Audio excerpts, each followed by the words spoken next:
নমস্কার। লোকে আমায় ভালোই বলে, দিব্যি চলনসই।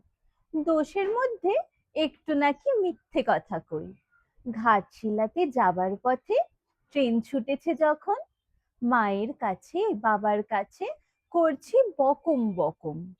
হঠাৎ দেখি মাঠের মধ্যে চলন্ত সব গাছে এক এক রকম ভঙ্গি ফোটে, এক এক রকম নাচে। ও মা, দেখো নৃত্যনাট্য। যেই বলেছি আমি, মা বকে দেয়, বড্ড তোমার বেড়েছে ফাজলামি। চিড়িয়াখানার নাম জানো তো? আমার সেজো মেশো আদর করে দেখিয়ে দিলেন পশুরাজের কেশর।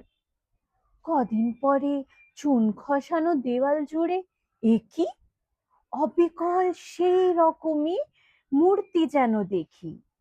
ক্লাসের মধ্যে যেই বলেছি সুরঞ্জনার কাছে, জানিস আমার ঘরে সিংহ বাঁধা আছে।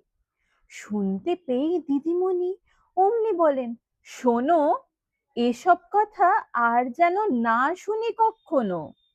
বলি না তাই সেসব কথা, সামলে থাকি খুব।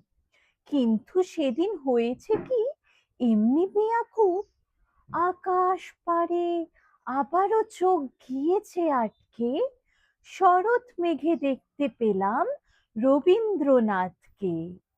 ধন্যবাদ।